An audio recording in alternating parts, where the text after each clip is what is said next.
Basura ang tingin nila sa aking pagkatao. Habang ako ay namimilipit sa sakit sa gitna ng marangyang bulwagan, si Fernando ay nakangiting nakikipagpalitan ng singsing sa babaeng papalit sa akin.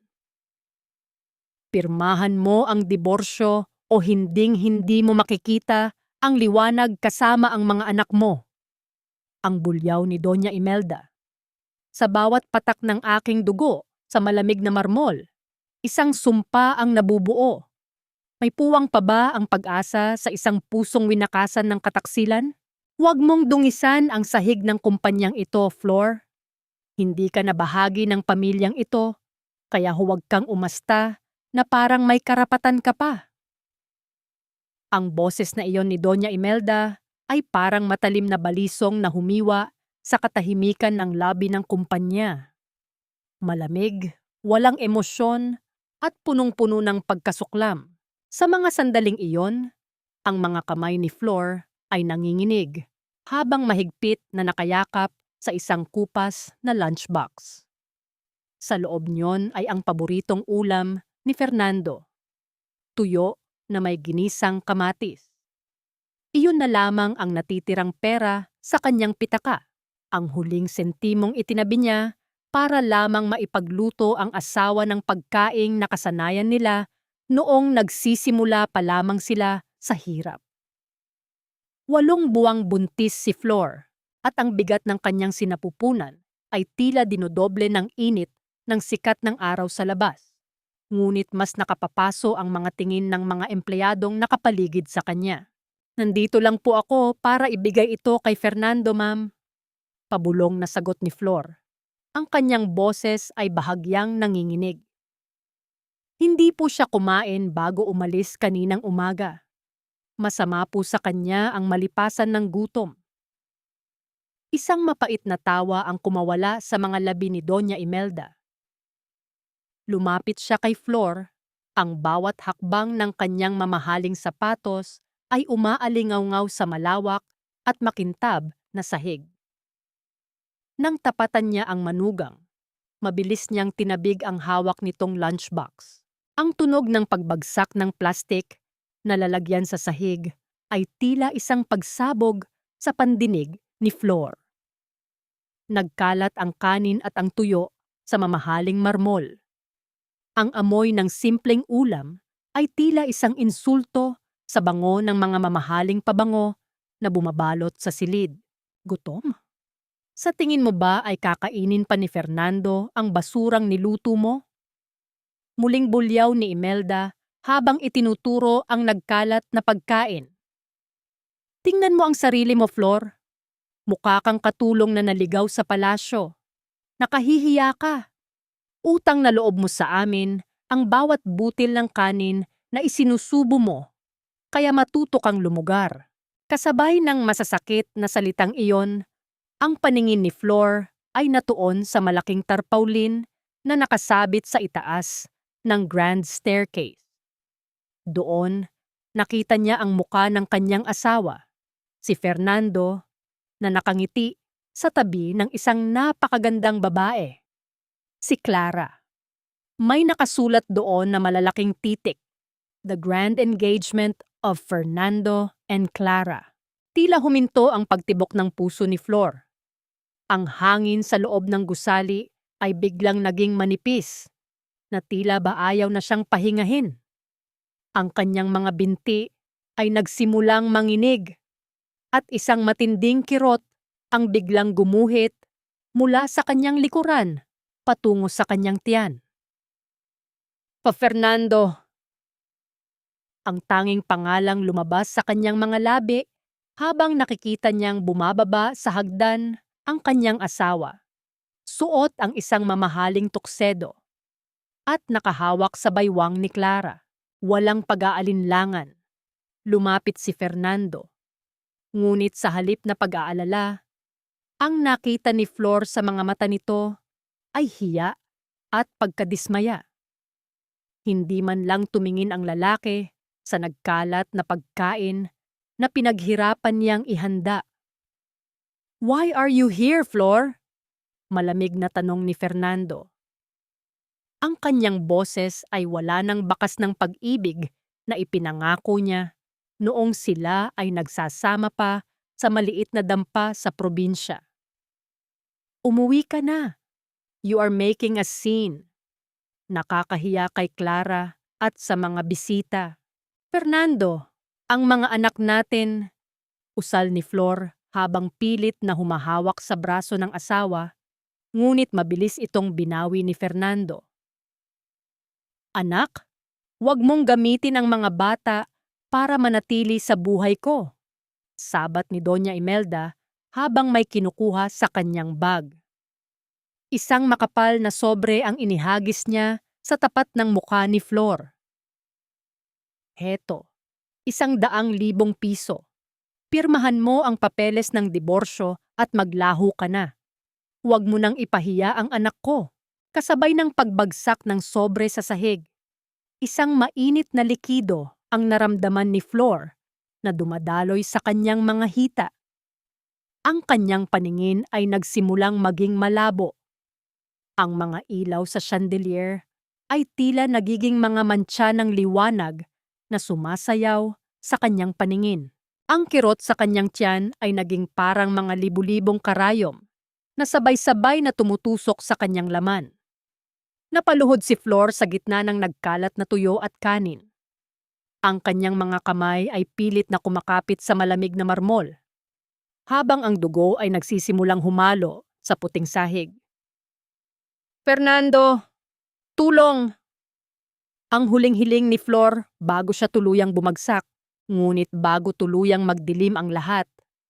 Ang huling imaheng nakita niya ay ang likod ni Fernando na naglalakad palayo kasama ang kanyang ina at si Clara, habang iniwan siyang mag-isa sa gitna ng sarili niyang dugo. Bakit ang pag-ibig na minsan ay naging kanlungan, ngayon ay naging dahilan ng kanyang kamatayan? Pirmahan mo ito o hahayaan kong mabulok ang mga anak mo sa loob ng iyong sinapupunan nang walang tulong ng doktor. Ang boses ni Doña Imelda ay parang isang malamig na hanging galing sa libingan, tumatagos sa pandinig ni Flor sa kabila ng ingay at gulo ng pampublikong ospital. Sa paligid nila, ang amoy ng gamot at kanal ay naghahalo, habang ang mga pasyente sa ibang kama ay naghihingalo rin. Ngunit para kay Flor, ang pinakamatinding sakit ay hindi nanggagaling sa kanyang katawan na tila binibiyak, kundi sa ballpen na itinutulak sa kanyang nanginginig na kamay. Sa ilalim ng malabo at aandap-andap na ilaw ng emergency room, ang mukha ni Flor ay kasing puti na ng telang nakatakip sa kanya. Ang bawat paghihingalo niya ay may kasamang daluyong ng pait. Sa labas ng kurtina, naririnig niya ang mga yabag ng mga tao. Ngunit ang tanging anino na kanyang inaasahan, ang anino ni Fernando, ay wala doon upang hawakan ang kanyang kamay. Ang tanging naroon ay ang kanyang biyenan, suot ang kanyang mamahaling alahas na tila nangaasar sa kahirapan ng paligid. Ma'am, parang awa niyo na. Ang mga bata, kailangan silang iligtas. Hirap na usal ni Flor. Ang kanyang lalamunan ay tuyong-tuyo. At ang bawat salita ay parang bubog na lumalabas sa kanyang bibig. Iyon na nga ang ginagawa ko, Flor. Ililigtas ko sila sa pamamagitan ng pagtanggal sa kanila sa isang inang walang silbi at pabigat. Sagot ni Imelda habang idinidiin ang dokumento sa ibabaw ng tiyan ni Flor. Kapag pumirma ka sa waiver na ito at sa papeles ng diborsyo, babayaran ko ang lahat ng operasyon. Kung hindi, lalabas ako sa pintong iyan at hahayaan kitang mamatay dito kasama ang mga yan. Mamili ka, ang iyong pride o ang buhay ng mga anak mo. Isang luhang kasing init ng apoy ang gumulong sa pisngi ni Flor. Ang kanyang puso ay parang isang basong kristal na itinapon sa semento.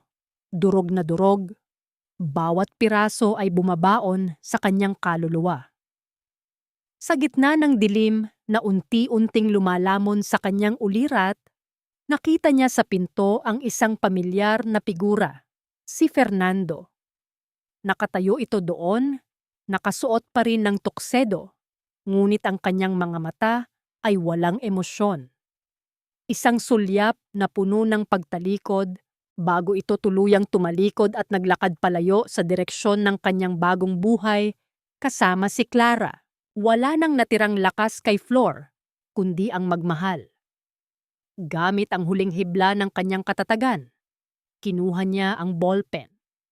Ang bawat guhit ng kanyang pirma ay parang isang hiwa ng patalim sa kanyang sariling leeg.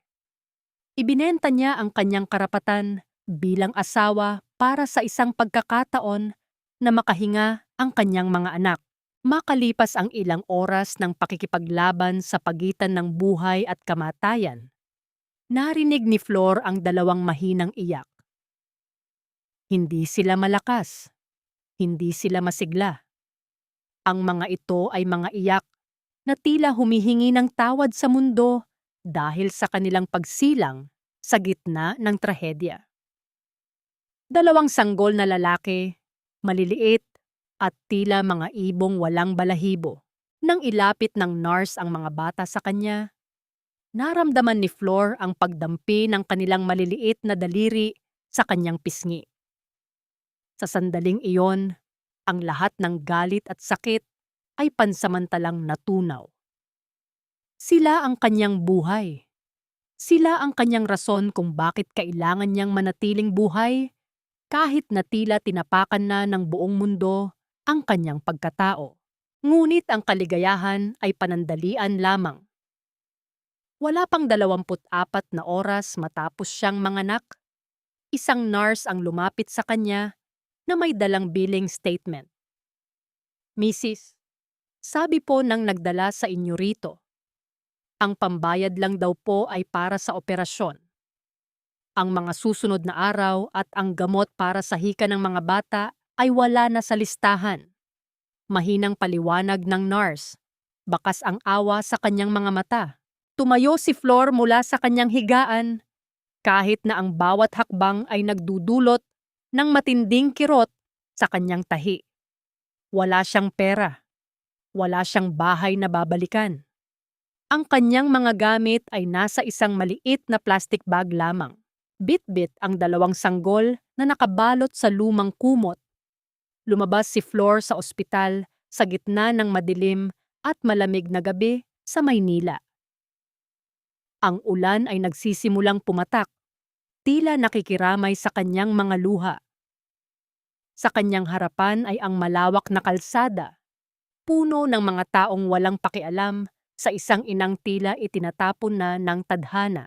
Saan siya lulugar sa mundong ang tanging halaga ay ang perang wala siya? Paano niya mapoprotektahan ang dalawang buhay na ito kung ang tanging sandata niya ay ang kanyang mga bisig na nanghihina? Nanay, masakit po ang dibdib ko. Hindi po ako makahinga. Ang boses ni Manuel, ang panganay sa kanyang kambal, ay parang isang marupok na sinulid na anumang sandali ay mapuputol. Sa gitna ng masukal at madilim na barong-barong sa gilid ng Estero de Quiapo, ang tunog ng bawat paghinga ng bata ay parang isang tuyong kahoy na pilit binabali. 5 taon na ang lumipas mula nang lisanin ni Flor ang kumpanya ni Fernando. Ngunit ang bigat ng mundong dinala niya sa kanyang balikat ay tila lalong bumibigat sa bawat pagpatak ng ulan sa kanilang butas-butas na bubong. Ang bawat patak ng tubig mula sa langit ay gumagawa ng isang malungkot na himig habang tumatama ito sa mga plastik na timba sa loob ng kanilang bahay. Si Flor ay nakaupo sa sahig. Ang kanyang mga kamay ay mabilis na gumagalaw sa pag-aayos ng mga sampagwita. Ang bango ng mga bulaklak ay pilit na nilalabanan ang masangsang na amoy ng estero. Ngunit para kay Flor, ang bango ng sampagwita ay amoy ng dugo at pawis. Huminga ka ng malalim, anak. Nandito si nanay. Huwag kang matatakot. Bulong ni Flor habang hinahaplos ang likod ni Manuel. Ang kanyang mga daliri ay mararamdaman, ang bawat tadyang ng bata, isang paalala kung gaano sila kakulang sa sustansya. Si Mateo, ang isa pang kambal, ay mahimbing na natutulog sa tabi, ngunit ang kanyang mukha ay maputla rin at may bakas ng pagod. Sa gilid ng kanyang kinalalagyan, isang lumang dyaryo ang nakalatag sa sahig. Ginagamit niyang sapin para sa mga bulaklak. Doon, tumambad sa kanya ang isang larawang tila gustong sumunog sa kanyang mga mata. Si Fernando at Clara, nakangiti sa harap ng isang bagong pasinayang gusali. Ang caption ay tungkol sa Power Couple of the Year. Ang kintab ng mamahaling alahas ni Clara sa larawan ay tila isang malakas na sampal sa mukha ni Flor. Habang ang asawa niya noon ay naliligalig sa yaman at luho, siya ay namumuhay sa ilalim ng anino ng simbahan ng Quiapo. Nagmamakaawa sa bawat taong dumadaan na bumili ng isang kwintas ng bulaklak sa halagang 5 piso. Flor, itong gamot ni Manuel. Huling 2 tableta na lang ito. Wika ni Aling Nena, ang matandang tindera ng kandila na siyang tanging naging pamilya ni Flor sa lungsod. Lumapit ang matanda, bitbit ang isang maliit na balot ng tinapay. Hatiin niyo na ito ng mga bata. Alam kong wala ka pang kinakain simula kaninang umaga. Salamat po, Aling Nena. Babayaran ko po kayo kapag naibenta ko lahat ng ito mamayang gabi sa prosesyon.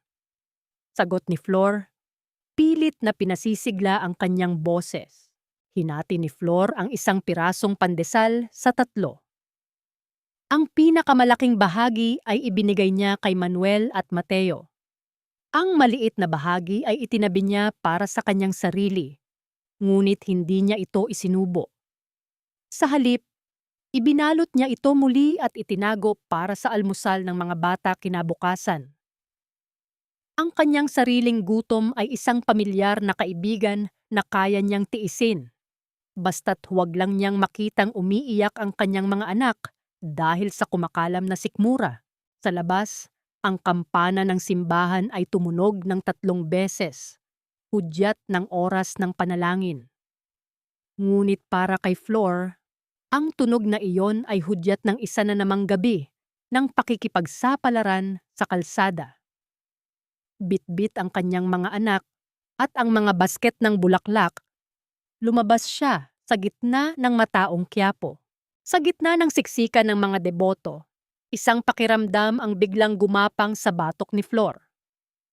Parang may mga matang nakatingin sa kanya mula sa madilim na sulok ng kalsada. Isang anino na hindi niya maaninag, ngunit nagdudulot ng kaba sa kanyang dibdib. Nang biglang, ang pag-ubo ni Manuel ay naging mas malala. Ang bata ay nagsimulang mangisay at bumagsak sa semento, habang ang kanyang mga labi ay unti-unting nagiging asul. Ang mga basket ng sampagwita ay tumapon sa basang kalsada, nayapakan ng mga taong nagmamadali. Manuel! Manuel, anak! Tulong! Parang awa niyo na! Tulungan niyo ang anak ko! Sigaw ni Flor sa gitna ng ulan at ingay ng lungsod. Walang humihinto, walang tumitingin. Sa gitna ng libu-libong tao sa Quiapo, si Flor at ang kanyang anak ay tila mga anino lamang na walang halaga. Hanggang sa isang itim na sasakyan ang dahan-dahang huminto sa tapat nila at ang bintana nito ay unti-unting bumaba. Walang libre sa mundong ito, Flor. Ang bawat butil ng kanin na isinusubo mo at ang bawat gamot na iniinom ng mga magulang mo ay may katumbas na utang na hindi mo kailanman mababayaran. Ang tinig ni Doña Imelda sa alaala ni Flor ay parang isang luma at kalawanging kadena na nakapulupot sa kanyang leeg. Hinihigpitan ang bawat hininga niya. Sa gitna ng malakas na buhos ng ulan sa Quiapo, habang nakaluhod si Flor sa basang semento at yakap ang nangangisay na si Manuel. Ang boses na iyon ay muling umaling-aungaw. Tila ba ang kahirapang tinatamasan niya ngayon ay ang interes na kailangang bayaran para sa kabutihang loob na ipinatikim sa kanya noon. Bumalik ang kanyang gunita 7 taon na ang nakalilipas sa kanilang maliit na dampa sa probinsya. Sariwa pa ang amoy ng basang lupa at ang tunog ng hangin sa mga puno ng niyog nang dumating ang marangyang sasakyan ni Doña Imelda. Noon, si Flor ay isang ulila na tanging ang mga utang ng namayapang mga magulang ang naiwan. Dumating si Imelda na parang isang anghel. Bitbit ang mga dokumentong nagpapatunay na binayaran na niya ang lahat ng pagkakautang ng pamilya ni Flor. Isasama kita sa Maynila. Doon, magiging bahagi ka ng pamilya ko. Ngunit tandaan mo, Flor, ang buhay mo ay pag-aari ko na. Ang sabi ng matanda habang hinahaplos ang buhok ni Flor. Isang haplos na noon ay akala niya ay pagmamahal, ngunit iyon pala ay pag-angkin ng isang mandaragit sa kanyang huli. Doon nagsimula ang sumpa ng utang na loob. Sa bawat pagkakamaling magawa ni Flor sa loob ng mansyon, laging ipinamumuka ni Imelda ang halagang ginastos niya. Kahit noong nagsimula ang lihim na pag-iibigan nila ni Fernando, ginamit iyon ni Imelda upang kontrolin ang bawat kilos nila. Hindi pag-ibig ang tingin ng matanda sa kanila, kundi isang transaksyon. Isang plano kung saan si Flor ang magsisilbing tagapagsilang ng tagapagmana, habang ang yaman at koneksyon ay manggagaling sa ibang babae na mas karapat-dapat sa paningin ng lipunan. Fernando, kailangan nating pakasalan ang pamilya ni Clara. Ang kumpanya natin ay nasa bingit ng pagbagsak. Si Flor? Si Flor ay marunong magsakripisyo, hindi ba? Dahil kung hindi dahil sa akin, mabulok na ang mga bangkay ng magulang niya sa kalsada. Iyon ang mga salitang narinig ni Flor mula sa likod ng pinto ng silid-aklatan bago ang trahedya sa kumpanya. Nabalik lamang ang diwa ni Flor sa kasalukuyan nang maramdaman niya ang init ng isang liwanag mula sa sasakyang huminto sa kanyang harapan. Ang liwanag ng headlight ay tila humihiwa sa dilim ng gabi, naglalantad sa kanyang kalunos-lunos na kalagayan. Ang ulan ay patuloy na bumubuhos, naglalabas sa dugong lumabas sa labi ni Manuel dahil sa sobrang pag-ubo. Dahan-dahang bumukas ang pinto ng sasakyan. Isang sapatos na gawa sa mamahaling balat ang unang tumapak sa baha ng kalsada. Ang bawat hakbang ng taong lumalabas ay may kasamang awtoridad at bigat. Sa kabila ng labo ng kanyang paningin dahil sa luha at ulan, nakilala ni Flor ang figurang iyon. Ang tindig na minsan niyang sinandalan. Ang balikat na minsan niyang iniyakan. Si Fernando, nakatayo ito sa ilalim ng isang malaking itim na payong na hawak ng kanyang driver. Ang kanyang muka ay nababakas ang gulat, takot, at isang emosyong matagal na niyang ibinaon, ang pagkakasala. Tiningnan niya ang kanyang dating asawa na ngayon ay mukhang isang pulubing basang-basa. Yakap ang isang batang tila malapit ng pumanaw. Flor, ang tanging salitang lumabas sa bibig ni Fernando, bago ito mabilis na napalitan ng boses ng isang babae mula sa loob ng sasakyan. Fernando, what are you doing? Ang dumi-dumi ng paligid, huwag kang lalapit sa kanila. Baka may sakit ang mga yan. Sigaw ni Clara, habang diring-diri na nakatingin sa bintana ng sasakyan. Ngunit hindi nakinig si Fernando. Humakbang siya palapit. Ang kanyang mamahaling tuksedo ay nababasa na rin ng ulan. Akmang hahawakan niya si Manuel nang biglang iatras ni Flor ang bata. Ang kanyang mga mata, na dati ay puno ng pagsamba kay Fernando, ngayon ay puno na ng apoy at puot. Huwag mong lalaanan ng iyong mga kamay ang anak ko, Fernando. Ang boses ni Flor ay galing sa ilalim ng kanyang nadurog na kaluluwa. Ang iyong awa ay mas nakalalason pa sa sakit na nararamdaman niya ngayon. Kasabay nito, isang pamilyar pang sasakyan ang huminto sa likuran nila. Ang bintana nito ay bumaba at lumitaw ang mukha ni Doña Imelda na may suot na tila nanunuya ng ngiti. Oh, ang nawawalang tupa. Nagbabalik ba siya para humingi na naman ng tulong kapalit ng kanyang kaluluwa? Fernando, huwag kang magkakamaling hawakan ang mga anak ko. Ang bawat patak ng ulan sa kalsadang ito ay mas malinis pa kaysa sa konsensya mo. Ang boses ni Flor ay hindi na nanginginig. Ito ay parang isang matigas na bakal na hinulma sa apoy ng 5 taong pagdurusa. Sa gitna ng malakas na buhos ng ulan sa Quiapo, habang ang tubig ay mabilis na umaagos sa mga kanal, nakatayo si Flor sa harap ni Fernando. Ang kanyang buhok ay nakadikit sa kanyang mukha at ang kanyang lumang duster ay basang-basa. Ngunit ang kanyang tindig ay tila isang reynang hindi kayang itumba ng anumang unos. Nakatitig si Fernando, hindi makapagsalita. Ang kanyang mga mata ay pabalik-balik sa mukha ni Flor at sa 2 bata na nasa sahig. Si Manuel, na hirap pa ring huminga, at si Mateo na umiiyak habang yakap ang binti ng kanyang ina. Sa bawat kidlat na gumuguhit sa langit, mas lalong nagiging malinaw kay Fernando ang katotohanan. Ang mga batang ito ay mayroon ng kanyang mga mata, ang kanyang ilong, at ang mismong hubog ng kanyang mukha. Fernando, ano ba? Bingi ka ba? Sabi ko bumalik ka na rito sa loob. Sigaw ni Clara habang marahas na lumalabas ng sasakyan. Bitbit ang isang mamahaling payong. Ang kanyang sapatos na gawa sa Italy ay tumapak sa maruming tubig ng kalsada at ang kanyang mukha ay namumula sa galit. Huwag mong sabihing naniniwala ka sa drama ng babaeng ito. It's a classic scam, Fernando. Gagamit ng mga batang may sakit para hututan ka ng pera. Lumingon si Clara kay Flor. Ang kanyang mga mata ay puno ng pandidiri.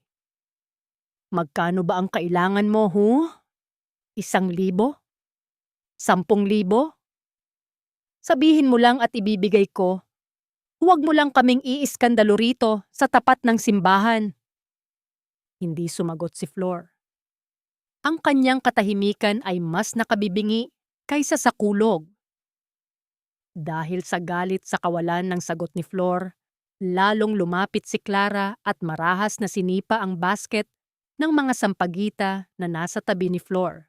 Ang mga puting bulaklak na simbolo ng huling pag-asa ni Flor para sa gamot ng kanyang anak ay nagkalat sa maruming kalsada. Nayapakan ang mga ito ng mga paa ni Clara, nabaon sa putik at dumi ng estero.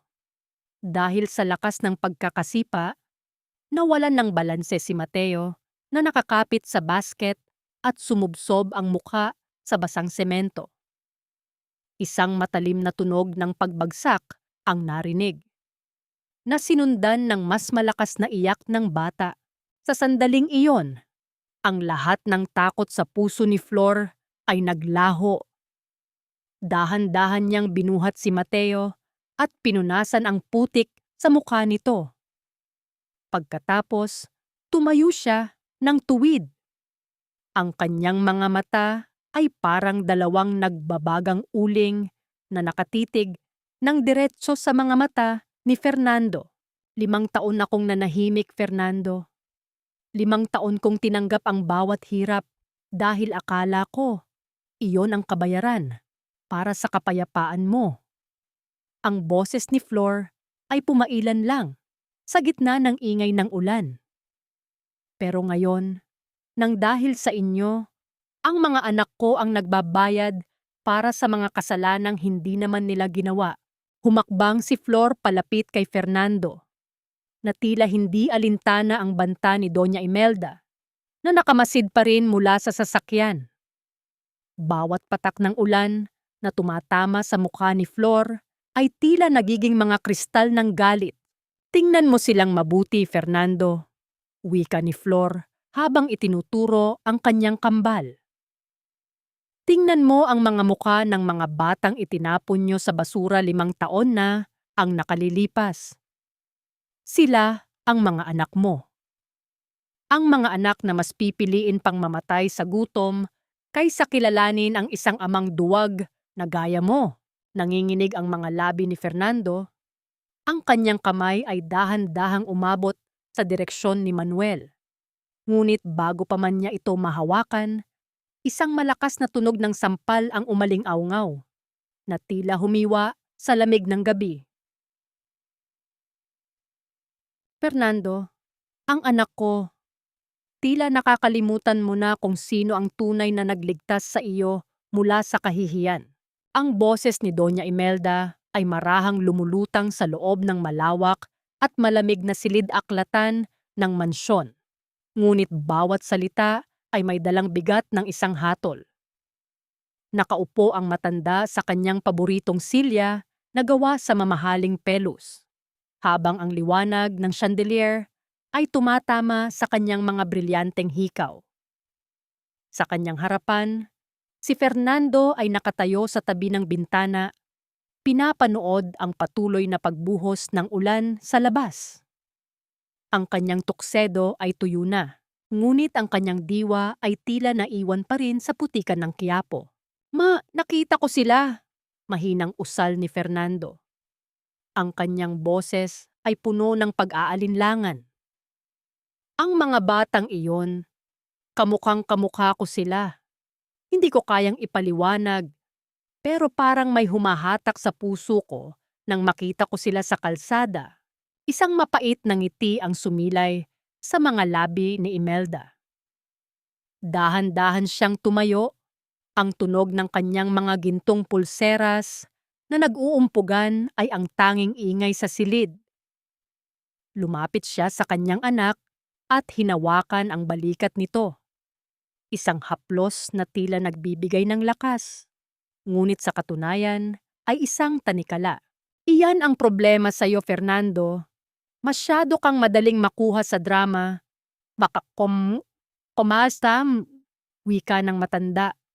Ang kanyang boses ay punong-puno ng pagkukunwaring pag-aalala. Nakalimutan mo na ba ang nangyari 5 taon na ang nakalilipas? Ang babaeng iyon, si Flor, ay sadyang mapaglaro. Alam niyang malapit ng piramahan ang kontrata niyo ng pamilya ni Clara, kaya siya nagpapakita ngayon. Ang mga batang iyon, maaaring kinuha niya lang sila sa kung saan, binayaran para umarte at pinagsuot ng mga basahan para lamang makuha ang awa mo. Pero walang pero-pero, Fernando. Biglang tumaas ang tono ni Imelda, at kasabay nito ay ang marahas na paghawak niya sa kanyang dibdib. Ang puso ko. Tila bumibilis na naman ang tibok nito dahil sa stress na ibinibigay mo sa akin. Pagkatapos ng lahat ng sakripisyo ko para linisin ang pangalan mo, heto ka, pinagdududahan ang sarili mong ina para sa isang babaeng iniwan ka sa ere? Napilitang lumapit si Fernando upang alalayan ang kanyang ina. Ito ang pamilyar na eksena, ang paggamit ni Imelda sa kanyang kalusugan upang busalan ang anumang katotohanang nais lumabas sa bibig ni Fernando. Ito ang sining ng gaslighting na perpektong ng matanda sa loob ng maraming taon. Huminga ka ng malalim, ma. I'm sorry, sabi ni Fernando. Ang kanyang balikat ay bumagsak sa pagsuko. Nang masiguro ni Imelda na kontrolado na niya ang sitwasyon, Pinaupo niya si Fernando at pinainom ito ng tsaa. Ngunit sa likod ng kanyang mga mata, may isang madilim na lihim na pilit niyang itinatago. Nang makaalis si Fernando sa silid upang magpahinga, mabilis na kinuha ni Imelda ang kanyang cellphone sa loob ng drawer. Ang kanyang kamay ay bahagyang nanginginig sa kaba. Binuksan niya ang isang mensahe mula sa isang hindi kilalang numero. Isang listahan ng mga numerong nagpapakita ng kanyang pagkatalo sa kasino noong nakaraang gabi. Mga milyong pisong utang na kailangang bayaran sa loob ng isang linggo. Ang kanyang marangyang buhay, ang mansyong ito, at ang dangal ng kanilang pamilya ay nakasalalay lahat sa merger ng kumpanya ni Fernando at ng yaman ni Clara. Hindi ko hahayaang sirain ng isang tindera ng sampagita ang lahat ng pinaghirapan ko. Bulong ni Imelda sa kanyang sarili. Ang kanyang muka, na kanina lang ay mukhang naghihingalo, ay naging kasing tigas na ng bato. Kung kailangang itapon ko muli sa putikan ang mga batang iyon, gagawin ko. Walang sino man ang makakahadlang sa akin. Kahit pa ang sarili kong dugo. Sa kabilang panig ng mansyon, sa madilim na pasilyo, nakatayo si Clara habang hawak ang isang baso ng alak. Narinig niya ang lahat. Isang mapanganib na ngiti ang gumuhit sa kanyang mga labi. Hindi lang si Imelda ang may itinatago at hindi lang si Flor ang kanyang kaaway. Ang gabi ay tila lalong tumitindi ang dilim habang sa loob ng mansyong ginto, ang mga anino ay nagsisimulang sumayaw sa saliw ng mga kasinungalingan at pagtataksil. 1,000,000 piso. Kunin mo ito at siguraduhin mong sa susunod na kukurap ako, hindi ko na makikita ang pagmumukha mo at ng mga batang iyan dito sa Maynila. Ang boses ni Clara ay parang isang matinis na tunog ng bakal na kinakalos sa semento. Nangingibabaw sa ingay ng mga batang naglalaro sa masikip na eskinita ng Quiapo. Nakatayo siya sa gitna ng putikan. Ang kanyang puting bestida ay tila isang malaking insulto sa paligid na puno ng basura at amoy ng kanal. Sa harap niya, si Flor ay nakaluhod sa tabi ng isang palanggana. Ang mga kamay ay puno ng bula ng sabon habang pilit na nilalabhan ang mantsa ng dugo sa damit ni Manuel. Ang pag-alok ng pera sa gitna ng ganitong karukhaan ay isang uri ng lason na binalot sa asukal. Tiningnan ni Flor ang tsekeng inilapag ni Clara sa ibabaw ng maruming silya. 1,000,000 piso. Sapat na iyon para maipaospital ang kanyang mga anak sa pinakamagandang klinika. Sapat para makaalis sila sa mabahong estero. Ngunit sa bawat titik ng pangalan ni Clara sa tsekeng iyon, nararamdaman ni Flor ang pagyurak sa kanyang huling natitirang dangal. Bakit, Flor? Kulang pa ba? Muling banat ni Clara habang nagtatakip ng ilong gamit ang isang mabulaklak na panyo. Huwag kang masyadong matakaw. Isang labandera ka lang na nagkaroon ng pagkakataong makatikim ng yaman ni Fernando dahil sa pagkakamali. Huwag mo nang gamitin ang mga batang ito para makakuha ng higit pa. Alam nating lahat na baka sa ibang lalaki mo pa nakuha ang mga yan. Napatigil ang paggalaw ng mga kamay ni Flor sa palanggana.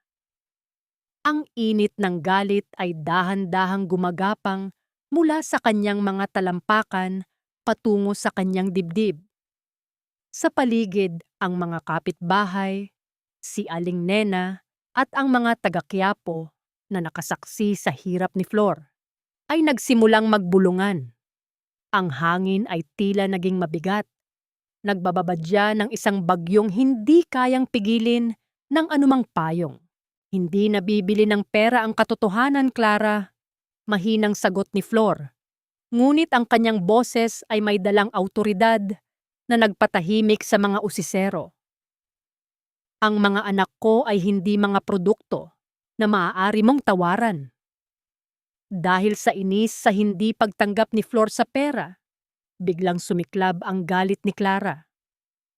Lumapit siya kay Mateo na noon ay nakaupo sa isang tabi at tahimik na naglalaro ng isang sirang sasakyan. Marahas niyang hinablot ang braso ng bata, dahilan upang mapatili si Mateo sa takot. "Bitawan mo ang anak ko!" sigaw ni Flor habang mabilis na tumatayo. Ito ba? Ito ba ang gagamitin mo para sirain ang buhay ko?" Halos maging hysterical na sigaw ni Clara habang itinutulak ng malakas ang bata. "Mga salot kayo! Dapat sa inyo ay itinatapon sa basur... Tak!" Hindi natapos ni Clara ang kanyang sasabihin. Isang matalim at malakas na tunog ng pagtama ng palad sa balat ang umaling-awngaw sa buong eskinita. Ang sampal ni Flor ay hindi lamang galing sa kanyang kamay.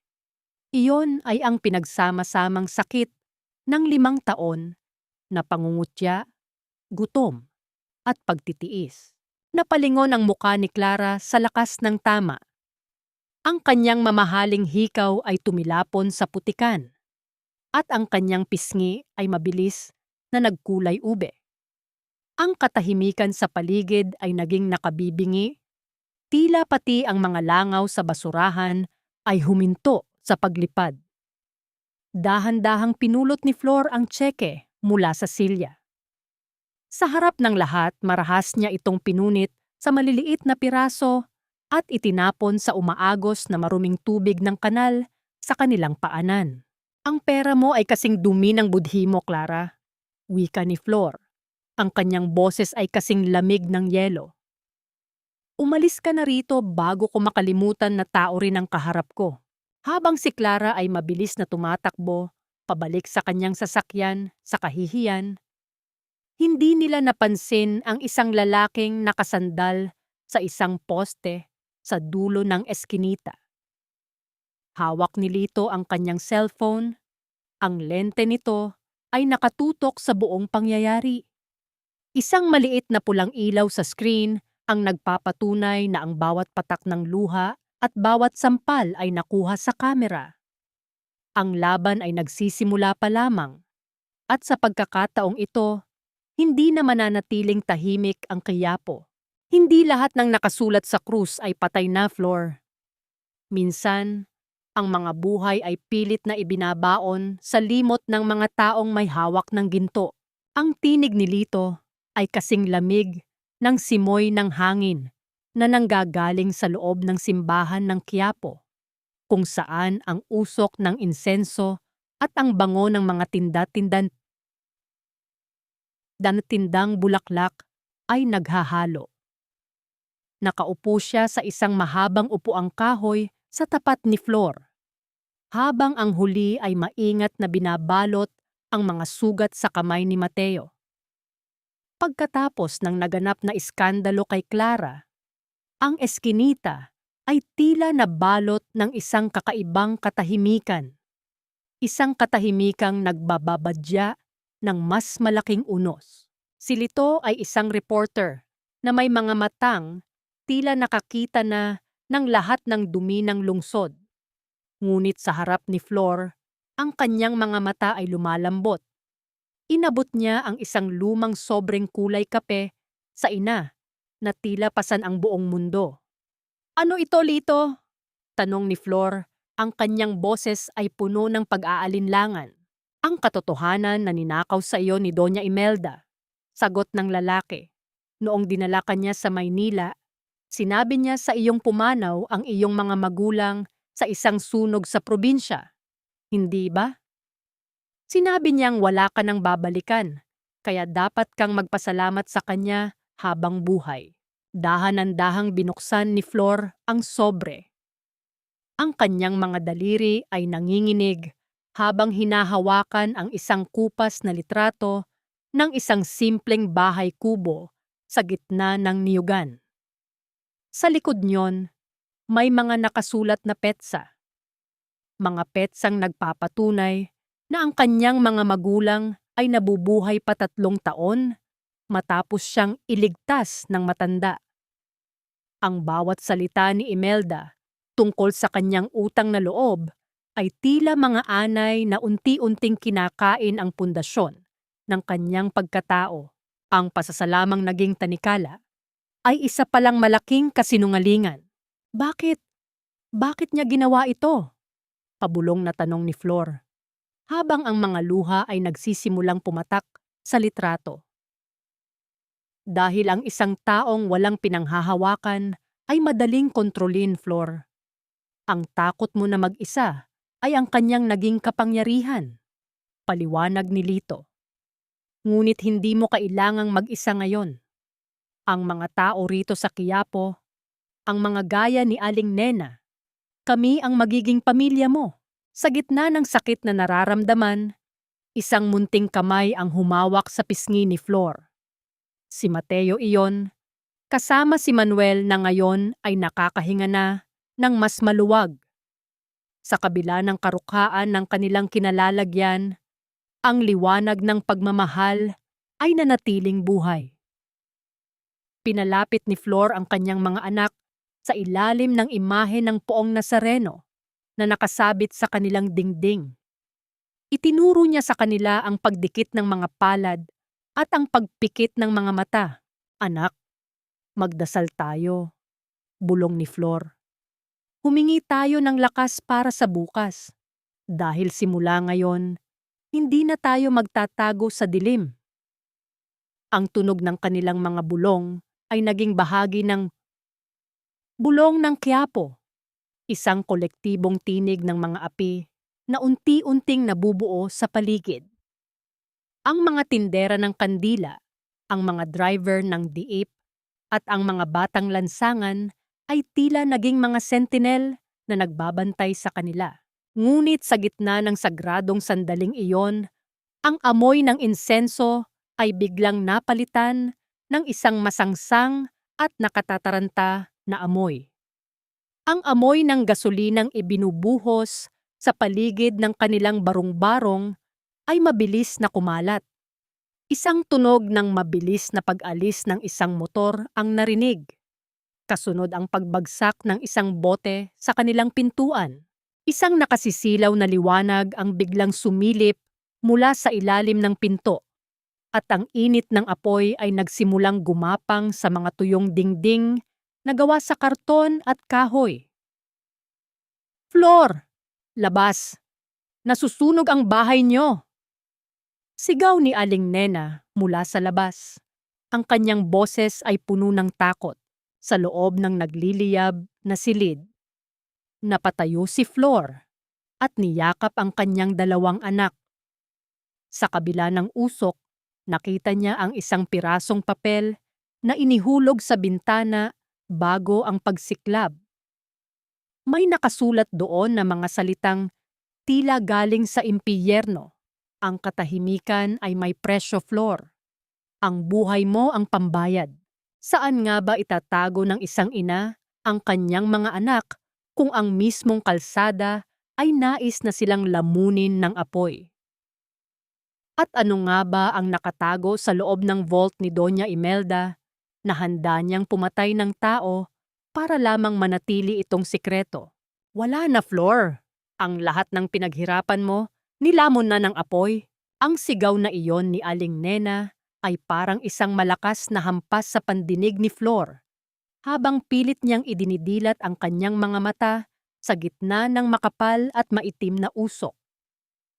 Ang init ay hindi na lamang basta nararamdaman. Ito ay nanunuot na sa kanyang balat. Tila ba nais siyang tunawin kasama ng mga pangarap na pilit niyang binuo sa loob ng 5 taon. Ang bawat paghinga niya ay may kasamang hapdi ng nasusunog na plastik at tuyong kahoy. Isang lasa ng kamatayan na unti-unting pumupuno sa kanyang lalamunan. Sa kanyang magkabilang bisig, mahigpit na nakayakap ang kanyang mga anak. Ang maliliit na katawan ni Manuel at Mateo ay nanginginig sa takot. Ang kanilang mga mahinang pag-ubo ay nalulunod sa ugong ng naglalagablab na apoy nang umangat-ngat sa kanilang pintuan. Wala nang labasan. Ang tanging daan ay nababalutan na ng mga nagbabagang poste na anumang sandali ay babagsak. Huwag kayong bibitaw kay nanay. Ipipikit nyo ang mga mata nyo. Ang utos ni Flor. Ang kanyang boses ay paos ngunit puno ng determinasyon. Sa gitna ng kaguluhan, isang bintana sa itaas ang biglang gumuho. Ang liwanag ng apoy ay naglalantad sa isang anino na mabilis na pumasok mula sa labas. Hindi maaninag ni Flor ang mukha ng lalaki dahil sa kapal ng usok at tindi ng liwanag. Ngunit naramdaman niya ang malalakas na bisig na bumuhat kay Manuel mula sa kanyang pagkakahawak. "Huwag! Ang anak ko!" sigaw ni Flor. Pilit na lumalaban kahit na ang kanyang paningin ay nagdidilim na. "Sumunod ka lang sa akin! Hawakan mo ang kamay ko!" Ang boses ng lalaki ay pamilyar. May dalang awtoridad at isang uri ng desperasyon na tila nanggagaling sa kailaliman ng pagsisisi. Sa gitna ng init at takot, naramdaman ni Flor ang paghila sa kanya palabas ng nasusunog na barong-barong. Ang bawat hakbang nila ay tila isang pakikipagpatintero sa kamatayan hanggang sa maramdaman niya ang malamig na patak ng ulan sa kanyang muka. Paglapag sa putikan ng kalsada, mabilis na nawala ang anino ng lalaki sa dilim. Iniwan si Manuel na ligtas na nakahiga sa tabi ni Mateo. Nakatayo si Flor sa gitna ng ulan. Pinapanood ang kanyang tanging kanlungan na nagiging abo. Ang mga basket ng sampagita, ang mga lumang larawan, ang tanging sapatos ng kanyang mga anak, lahat ay wala na. Ang tanging natira ay ang suot niyang duster na punit-punit at ang 2 buhay na himalang nailigtas. "Flor, salamat sa Diyos at buhay kayo," hikbi ni Aling Nena habang lumalapit. Bitbit ang isang basang bayong na tila tanging naisalba niya. "Pasensya ka na. Ito lang ang nakuha ko mula sa ilalim ng higaan ko bago gumuho ang bubong." Dahan-dahang binuksan ni Flor ang bayong. Sa gitna ng mga basang damit at ilang pirasong barya, isang plastic na folder ang nakitang nakasingit sa ilalim. Ang kulay nito ay kupas na, ngunit ang mga selyo sa loob ay malinaw pa rin. Nang buksan ito ni Flor, ang kanyang puso ay tila tumalon sa kanyang lalamunan. Hindi ito basta dokumento. Ito ay ang orihinal na titulo ng lupa sa kanilang probinsya. Ang lupang sinabi ni Doña Imelda na naibenta na para pambayad sa utang ng kanyang mga magulang. Ang pangalan ng kanyang ama ay malinaw na nakasulat doon, kasama ang isang kasunduan na nagpapatunay na ang lupa ay hindi kailanman naisalin sa pangalan ng pamilya ni Fernando. Napatitig si Flor sa apoy na unti-unti nang pinapatay ng ulan. Ang tindi ng galit na nararamdaman niya ay mas mainit pa kaysa sa nasusunog na bahay. Naintindihan na niya ang lahat. Hindi lang buhay niya ang ninakaw ni Imelda. Ninakaw din nito ang kanyang nakaraan at ang kinabukasan ng kanyang mga anak. "Manuel, Mateo," tawag ni Flor sa kanyang mga anak. Ang kanyang boses ay kasing tigas na ng bakal. "Tingnan niyo ang apoy na yan. Iyan ang huling beses na iiyak tayo dahil sa kanila. Simula ngayon, wala na tayong tatakutan." Habang ang mga tao sa Quiapo ay nagsisimulang maglinis ng mga labi ng sunog, si Flor ay nanatiling nakatayo. Sino ang lalaking pumasok sa apoy para iligtas sila?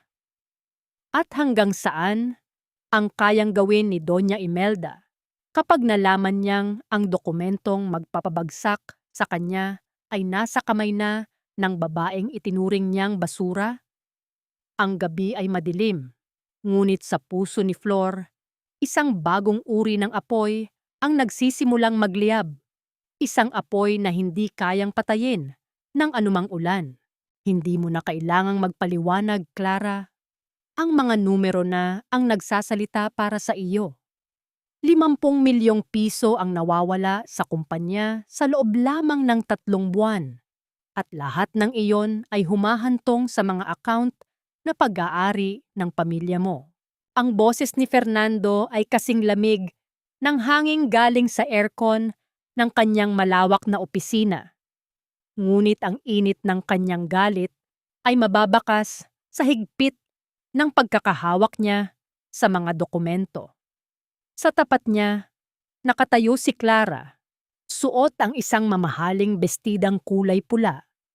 Ang kanyang mga kuko ay perpektong may pintura, ngunit ang kanyang mukha ay biglang nawalan ng kulay.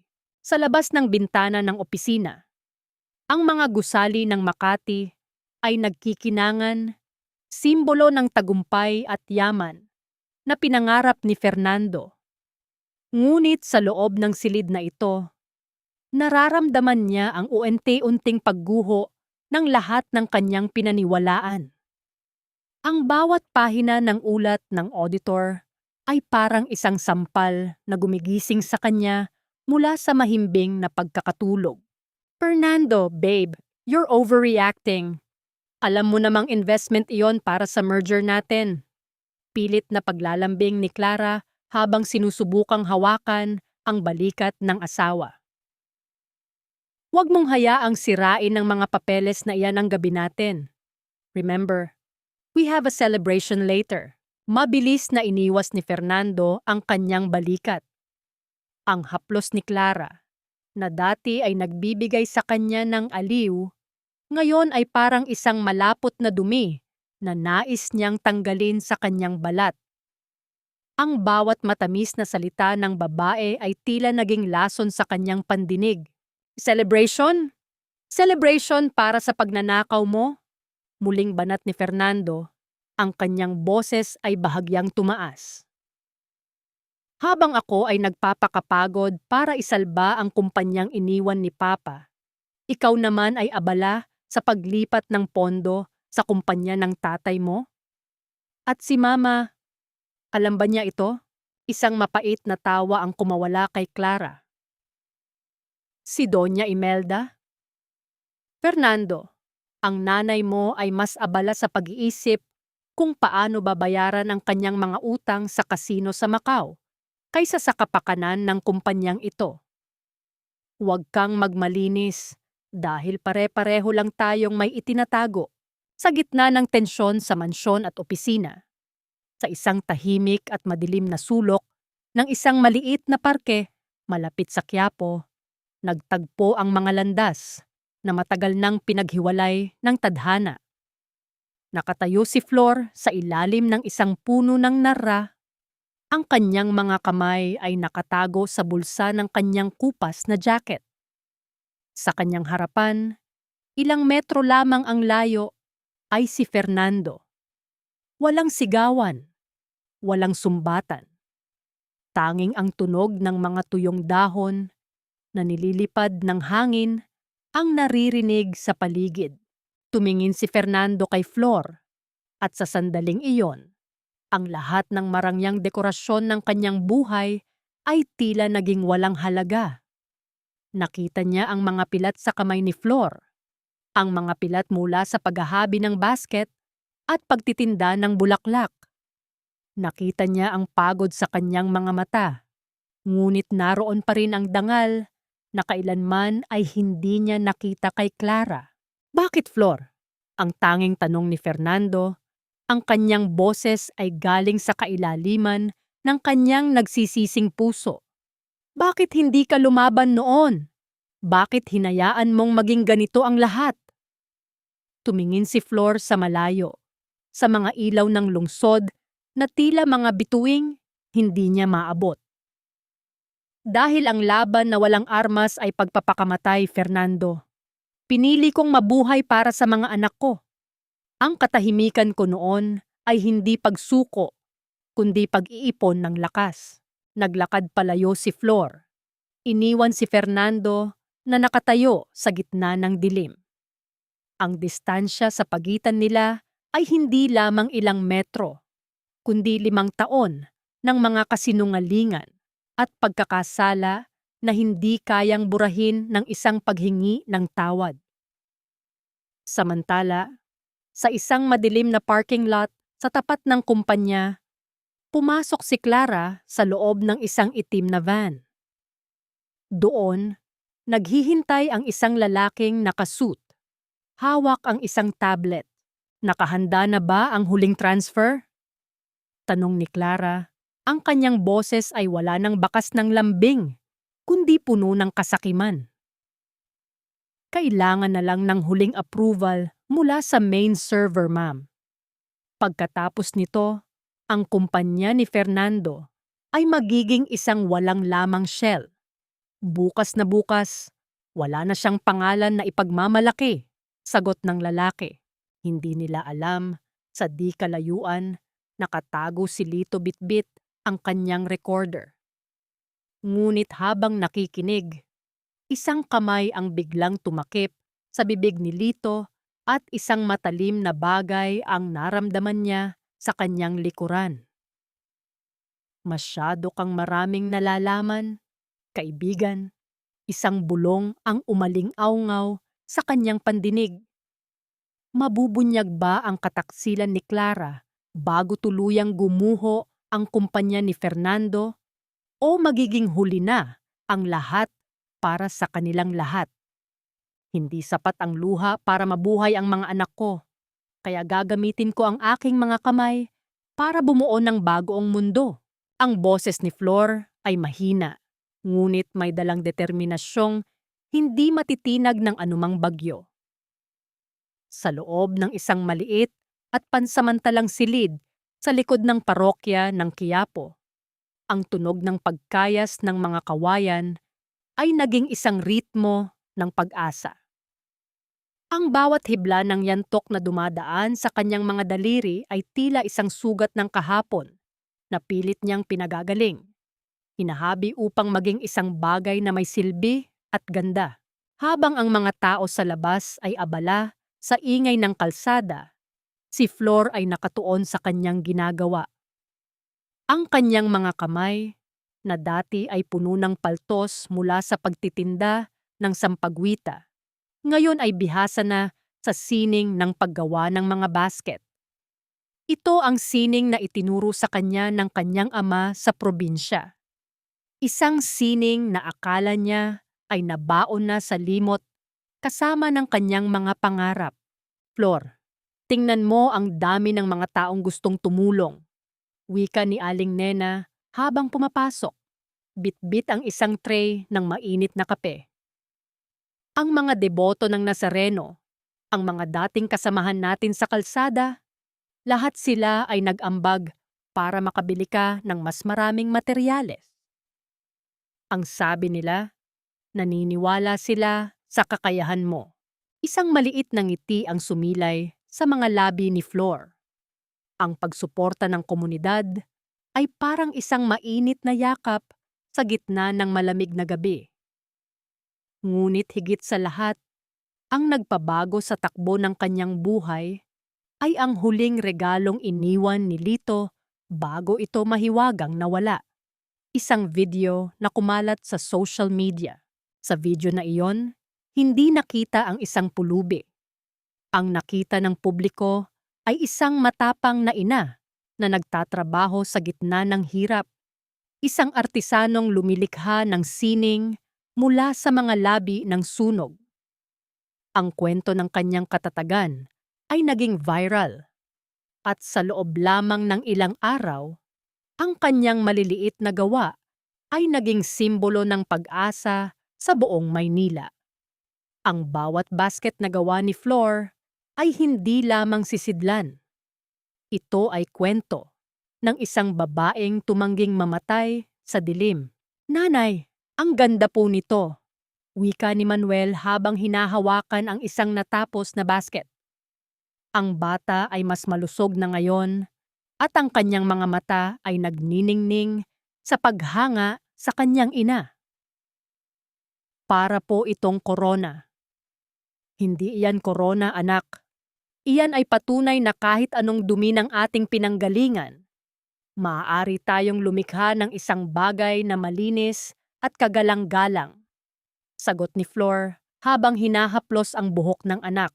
Isang hapon, habang abala ang workshop sa paggawa ng mga order para sa isang malaking hotel, isang marangyang sasakyan ang huminto sa tapat ng parokya. Isang babaeng naka-business suit ang bumaba. Bit-bit ang isang gintong sobre. "Kayo po ba si Flor? Ang Queen of Quiapo Artisans?" Tanong ng babae nang makapasok sa workshop. "Ako nga po," sagot ni Flor. Dahan-dahang itinatabi ang kanyang mga kagamitan. "Ipinadala po ako ng Manila Artisans Guild. Nakita po namin ang inyong mga gawa at ang inyong kwento. Nais po naming kayong imbitahan bilang isa sa mga pangunahing exhibitor sa darating na National Business Gala sa susunod na linggo." Paliwanag ng babae habang iniaabot ang imbitasyon. Napatitig si Flor sa sobre. Ang National Business Gala. Iyon ang parehong okasyon kung saan pararangalan ang kumpanya ni Fernando at kung saan naroon ang lahat ng taong nagpahirap sa kanya. Ang dati ay lugar ng kanyang kahihiyan.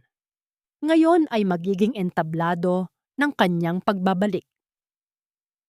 "Pupunta po ako," ang maikling sagot ni Flor. Ang kanyang boses ay walang bakas ng kaba, kundi puno ng isang uri ng kapayapaang nanggagaling sa kailaliman ng kanyang pagkatao. Nang makaalis ang babae, binuksan ni Flor ang imbitasyon. Sa ilalim ng listahan ng mga panauhin, nakita niya ang mga pangalan ni Fernando, Clara, at Doña Imelda. Isang mahabang buntong hininga ang kumawala sa kanya. Hindi siya pupunta doon para sa paghihiganti. Pupunta siya doon upang ipakita sa kanila na ang basurang itinapon nila ay naging isang diamanteng hindi na nila kailanman kayang maabot. Ngunit sa gitna ng kanyang tagumpay, may isang tanong na gumugulo sa kanyang isipan. Nasaan si Lito? At ano ang gagawin ni Doña Imelda kapag nakita niya ang babaeng inakala niyang winakasan na ng apoy, na ngayon ay nagbabalik na may korona ng dangal sa kanyang ulo? Ang laban ay hindi na sa putikan ng Quiapo. Ang laban ay magaganap na sa ilalim ng nagniningning na mga ilaw ng gala, kung saan ang bawat katotohanan ay pilit na ibubunyag. Akala mo ba ay natatapos ang lahat sa isang pirasong papel na puno ng kasinungalingan, Doña Imelda? Ang katotohanan ay parang tubig sa ilalim ng lupa. Gaano mo man ibaon, gagawa at gagawa ito ng paraan upang lumabas at lunurin ka. Ang boses ni Flor ay hindi sumisigaw, ngunit umaling-aungaw ito sa buong Grand Ballroom ng Manila Hotel, na tila isang kampanang naghahatid ng babala. Sa ilalim ng nagniningning na mga chandelier at sa harap ng pinakamakapangyarihang mga tao sa mundo ng negosyo, nakatayo si Flor na suot ang isang modernong Filipiniana na hinabi mula sa mga likas na materyales ng Quiapo. Ang kanyang tindig ay kasing tiyak ng isang reyna, malayo sa imahe ng sugatang babaeng bumagsak sa sahig ng kumpanya 5 taon na ang nakalilipas. Napatigil ang tugtog ng biolin. Ang mga baso ng mamahaling wine ay nanatiling nakataas sa ere habang ang lahat ng mata ay natuon sa gitna ng bulwagan. Doon si Doña Imelda ay nakatayo. Ang kanyang mukha ay biglang naging kasing puti ng kanyang mga perlas. Sa tabi niya, si Clara ay nanginginig ang mga kamay habang pilit na itinatago ang kanyang mukha sa likod ng kanyang mamahaling fan. Ilang sandali lamang ang nakalilipas. Ang matanda ay nagbibigay pa ng talumpati tungkol sa integridad at dangal sa negosyo. Ngunit sa isang iglap, ang bawat salitang binitawan niya ay tila naging mga matatalim na palaso na bumabalik sa kanya. "Flor, anong kalapastanganan ito? Guards, ilabas ang babaeng ito. Isang baliw na pulubi ang nakapasok sa ating pagdiriwang. Ang bulyaw ni Imelda. Ang kanyang boses ay pumiyok sa takot na pilit niyang itinatago. Hindi gumalaw ang mga security guard. Sa halip, isang lalaki ang lumabas mula sa likod ng malaking screen sa entablado. Si Lito iyon. May bahagyang pasa sa mukha, ngunit may ngiti ng tagumpay. Kasabay nito, ang malaking projector ay bumukas. At tumambad sa lahat ang isang malinaw na larawan ng orihinal na papeles ng diborsyo. Ang papel kung saan malinaw na makikita ang pagkakaiba ng tunay na pirma ni Flor at ang pekeng pirma na ipinagawa ni Imelda. Ang bawat bulungan sa paligid ay naging parang isang malakas na huni ng mga bubuyog. Ang mga flash ng kamera ay nagsimulang sumabog sa harap ni na Imelda at Clara. Hindi lang pirma ang ninakaw mo, Imelda, wika ni Flor habang dahan-dahang lumalapit. Ang bawat hakbang niya sa ibabaw ng pulang carpet ay tila isang pagtapak sa lahat ng sakit na dinanas niya. Ninakaw mo ang karapatan ng mga anak ko. Ninakaw mo ang lupa ng aking mga magulang. At higit sa lahat, ninakaw mo ang dangal ng sarili mong anak para lamang sa iyong mga utang sa kasino. Kasunod nito, lumabas sa screen ang mga bank statement at transaksyon ni Clara.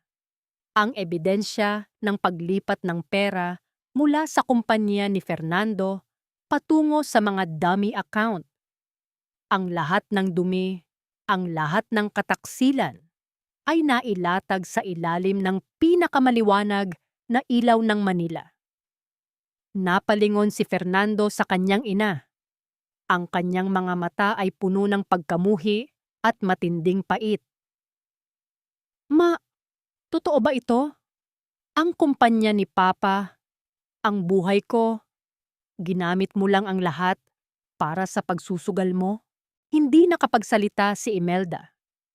Ang kanyang mga labi ay nanginginig at ang kanyang kamay ay marahas na kumapit sa gilid ng mesa.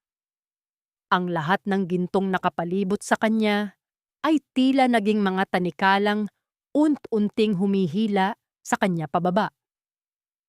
Sa gitna ng kaguluhang ito, pumasok ang ilang mga opisyal ng National Bureau of Investigation sa loob ng ballroom.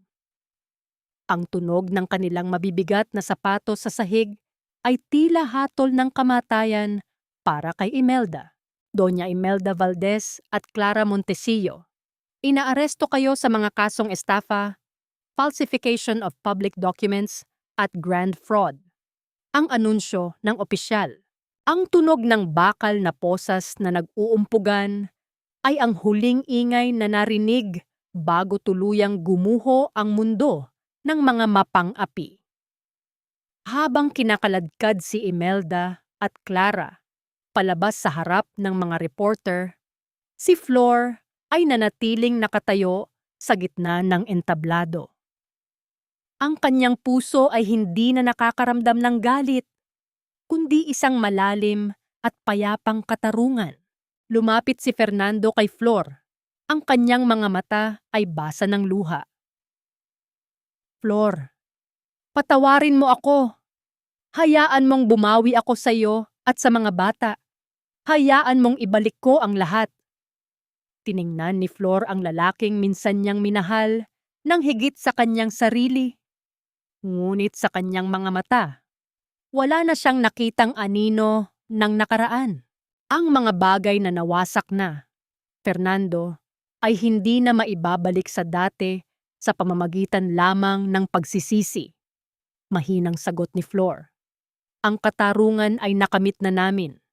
Ang kapatawaran ay darating, ngunit ang aming bukas ay wala na sa iyong mga kamay. Tumalikod si Flor at naglakad palabas ng ballroom. Iniwan ang lahat ng luho at gulo. Sa labas ng hotel, ang hangin ay sariwa at ang langit ay puno ng mga bituin. Doon, naghihintay ang kanyang mga anak, ligtas at malusog. Ngunit sa likod ng tagumpay na ito, ano ang susunod na kabanata para sa isang inang nahanap na ang kanyang lakas? May puwang pa ba ang pag-ibig sa isang pusong pagod na sa kataksilan? Mas madali pang tiisin ang hapdi ng sugat sa balat kaysa sa lamig ng rehas na bakal na simbolo ng iyong sariling kasalanan. Ang boses ni Doña Imelda ay tila isang malabong bulong na lamang sa loob ng madilim at masikip na selda. Wala na ang amoy ng mamahaling pabango na dati ay bumabalot sa kanya. Ang tanging nalalanghap niya ngayon ay ang anghit ng pawis, ang lansa ng kalawang, at ang amoy ng pagsisisi na huli na para lasapin. Nakaupo siya sa isang manipis at matigas na semento. Ang kanyang mga kamay na dati ay pinalalamutian ng mga brilyante ngayon ay wala ng suot, kundi ang mga bakas ng dumi at pangungulila. Sa kabilang panig ng rehas, nakatayo si Fernando. Ang kanyang balikat ay bagsak at ang kanyang mga mata ay walang mabakas na kahit anong init ng pagmamahal. Tinitingnan niya ang kanyang ina, ang babaeng nagdikta ng bawat hakbang ng kanyang buhay, ang reyna na nagpabagsak sa kanyang sariling kaharian dahil sa kasakiman. Bakit ma? Bakit kailangang umabot sa ganito? Mahinang tanong ni Fernando. Ang bawat salita niya ay tila isang mabigat na bato na inilalagay sa ibabaw ng dibdib ni Imelda. Ibinigay ko sa iyo ang lahat. Ang dangal ko, ang asawa ko, ang mga anak ko. Lahat itinapon ko dahil sa pagsunod sa iyo. Fernando, anak, huwag mo akong iwan dito. Hindi ko kayang tumagal sa lugar na ito. Pagmamakaawa ni Imelda habang pilit na inaabot ang kamay ng anak sa pagitan ng mga rehas. Ang kanyang mga kuko ay basag-basag na at ang kanyang mukha ay tila tumanda ng 10 taon sa loob lamang ng ilang gabi. Dahan-dahang iniatras ni Fernando ang kanyang kamay. Ang mga batang itinapon mo sa putikan, Ma, sila ang tunay na nakulong sa loob ng 5 taon. Ang kulungan nila ay gutom, sakit, at takot.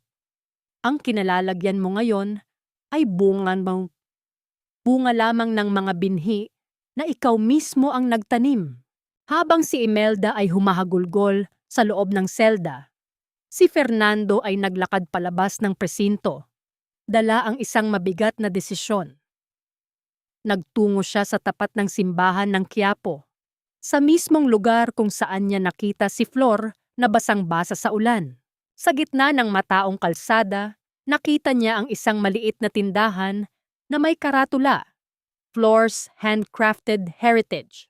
Sa loob, nakita niya ang kanyang mga anak, sina Manuel at Mateo, na masayang naglalaro habang tinutulungan ni Lito sa pag-aayos ng ilang mga basket. Ang bawat halakhak ng mga bata ay tila 1,000 patalim na sumasaksak sa puso ni Fernando. Hindi niya kayang lumapit. Ang bawat hakbang niya patungo sa pintuan ay tila binabawi ng bigat ng kanyang mga pagkakamali. Lumuhod si Fernando sa gilid ng kalsada. Ang kanyang mga tuhod ay tumama sa matigas at maruming semento. Ang kanyang mga luha ay mabilis na humalo sa alikabok ng Quiapo. Papa, sino po iyon? Tanong ni Manuel habang nakatingin sa labas ng bintana. Lumingon si Flor mula sa kanyang ginagawa. Nakita niya si Fernando na nakaluhod, umiiyak, at tila isang taong nawalan ng kaluluwa. Lumapit si Flor sa pintuan, ngunit hindi niya ito binuksan ng lubos. Ang distansya sa pagitan nila ay hindi lamang ang pinto, kundi ang lahat ng luhang ibinuhos niya noong mga gabing wala siyang masandalan. Flor, patawarin mo ako. Hayaan mo lang akong makita sila. Hayaan mo akong maging ama sa kanila kahit sa malayo, hikbi ni Fernando. Tiningnan ni Flor ang kanyang mga anak. Ang mga bata ay nakatingin kay Fernando nang may takot at pag-aalinlangan. Hindi nila nakikita ang isang ama. Ang nakikita nila ay ang lalaking nandoon noong gabi ng sunog, ang lalaking nandoon noong sinisipa ni Clara ang kanilang mga bulaklak. Ang isang ama, Fernando, ay hindi lamang nagbibigay ng dugo. Siya ay nagbibigay ng proteksyon at katapatan. Ang boses ni Flor ay kasing lamig ng semento sa ilalim ng mga tuhod ni Fernando. 5 taon silang lumaki na ang kilalang ama ay ang hirap at ang gutom. Huwag mong asahan na sa isang gabi ay mabubura ng iyong mga luha ang lahat ng iyon. Tito Lito, laro na po tayo ulit, tawag ni Mateo, habang humahawak sa kamay ng reporter. Ang salitang tito na ibinigay kay Lito ay parang isang kidlat na tumama sa puso ni Fernando.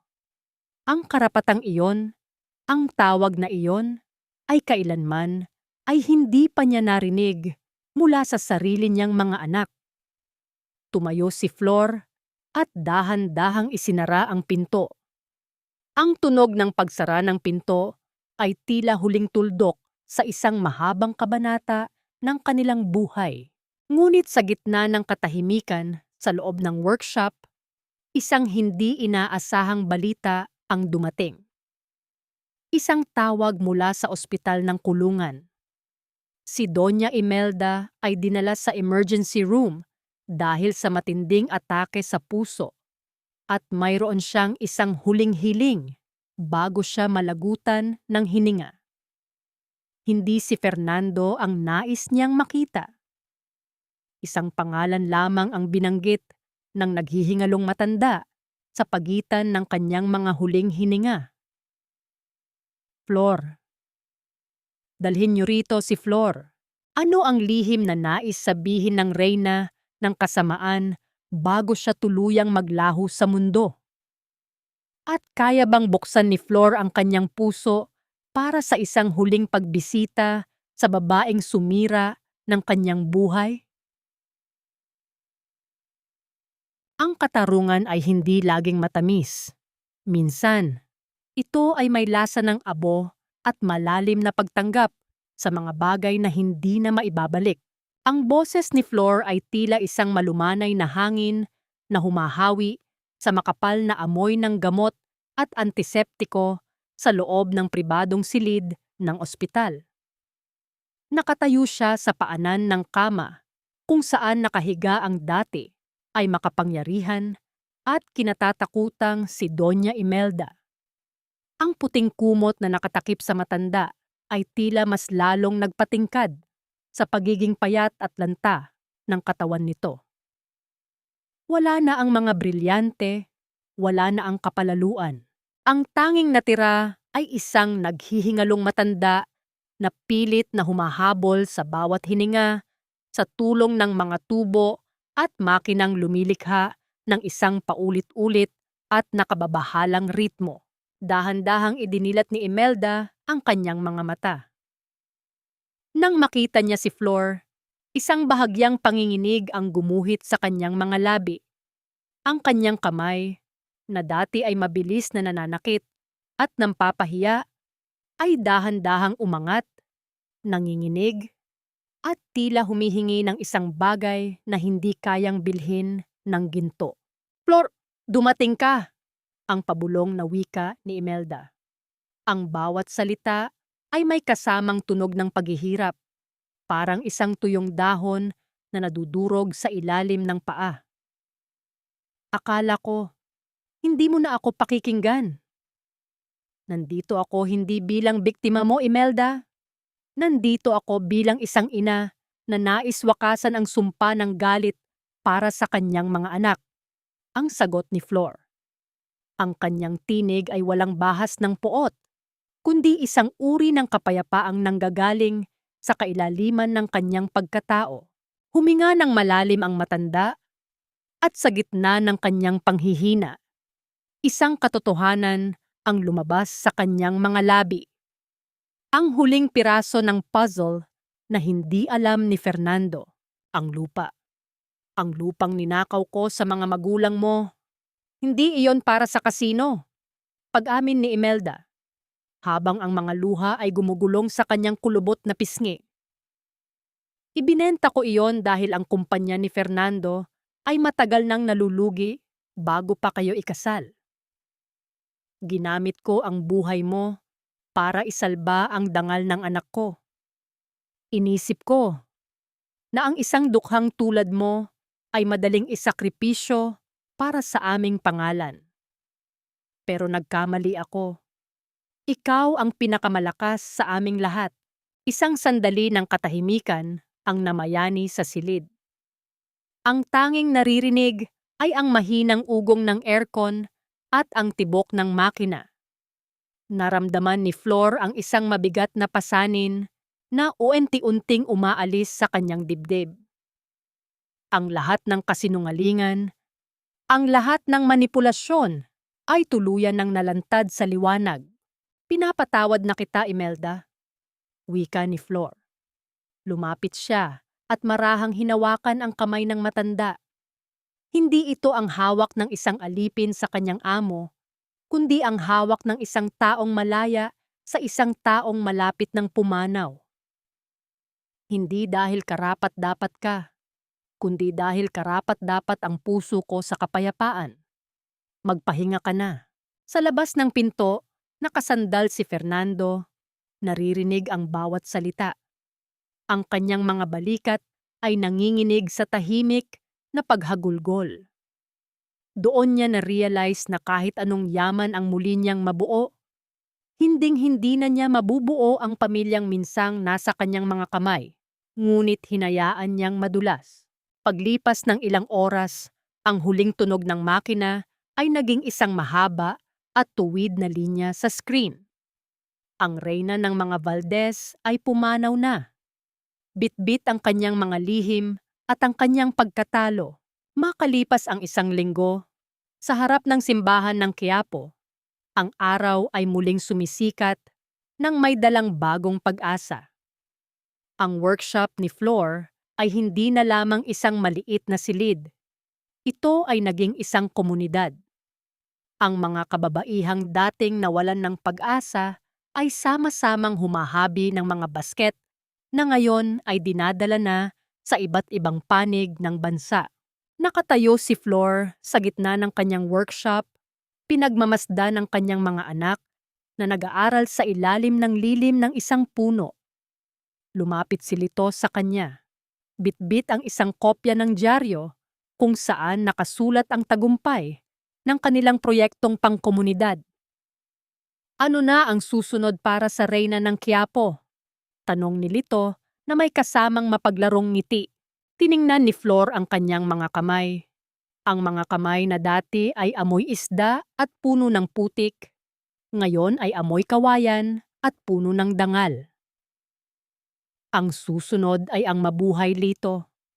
Mabuhay ng walang takot at magmahal ng walang tanikala. Sa di kalayuan, isang pamilyar na sasakyan ang dumaan at bahagyang huminto. Mula sa bintana, tumanaw si Fernando. Hindi na siya bumaba. Alam niyang ang kanyang papel sa buhay ni Flor ay natapos na sa gabi ng huling paghingi ng tawad. Ang kanyang tanging magagawa ngayon ay ang maging isang amang nagmamasid sa malayo. Sumusuporta sa mga anak na kailanman ay hindi na niya ganap na maaangkin. Ang bawat hibla ng basket na hinahabi ni Flor ay tila naging isang tulay patungo sa isang kinabukasang puno ng liwanag. Ang sugat ng nakaraan ay nananatili, ngunit hindi na ito masakit. Ito ay naging isang pilat na nagpapaalala sa kanya na ang isang tunay na bulaklak, gaano man ito itapon sa putikan, ay laging hahanap ng paraan upang sumibol at bumango sa ilalim ng sikat ng araw. Ang bawat umaga sa Quiapo ay nagsisimula sa tunog ng kampana ng simbahan. Isang malalim at gumigising na himig na tila nagpapaalala sa lahat na ang bawat gising ay isang bagong pagkakataon. Isang taon na ang lumipas mula nang gumuho ang toreng ginto ng mga Valdez at sa loob ng isang taon na iyon, ang amoy ng usok at lansa ng estero sa buhay ni Flor ay tuluyan ng napalitan ng bango ng sariwang kawayan at ang tamis ng tagumpay na pinaghirapan. Nakatayo si Flor sa balkonahe ng kanyang bagong gawa na workshop, isang maluwag at maaliwalas na gusali na yari sa bato at kahoy, kung saan ang sikat ng araw ay malayang nakapapasok at humahalik sa bawat sulok. Sa ibaba, naririnig niya ang tawanan ng mga kababaihan. Mga nanay na gaya niya na dati ay walang boses, ngunit ngayon ay may hawak ng sariling kabuhayan. Ang tunog ng paghabi ng mga yantok at ang masayang kwentuhan ay nagsisilbing musika sa kanyang mga pandinig, isang patunay na ang sakit ng nakaraan ay maaari palang maging pataba sa lupa upang sumibol ang isang masiglang komunidad. Nanay! Tingnan mo po, natapos ko na ang maliit na basket para kay lolo sa probinsya. Sigaw ni Manuel habang tumatakbo patungo sa kanya. Bit-bit ang isang simpleng gawa, ngunit punong-puno ng pagmamahal na sining. Kasunod nito si Mateo, na ngayon ay masigla na at wala nang bakas ng sakit sa kanyang mga mata.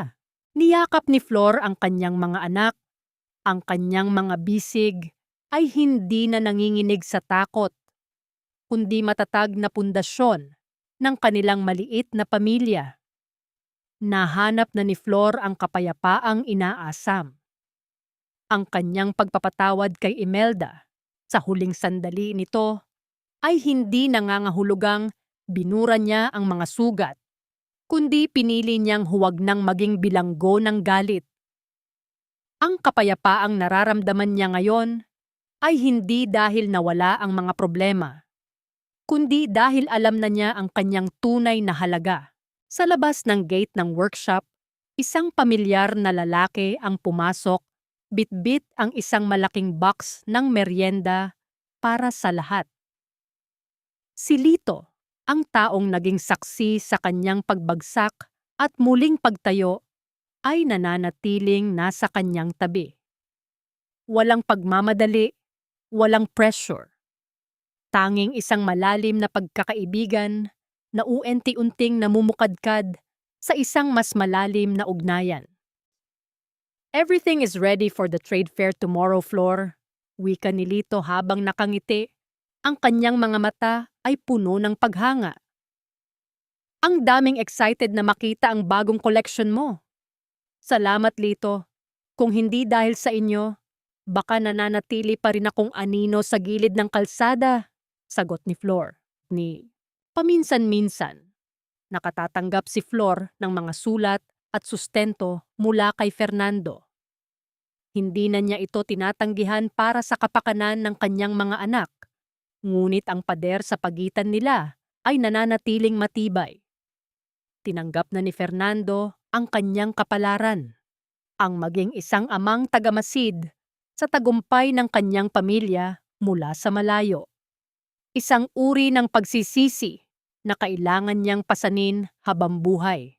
Ang aral na iniwan ng kwento ni Flor ay hindi tungkol sa kung paano pabagsakin ang mga kaaway, kundi kung paano itayo ang sarili mula sa abo.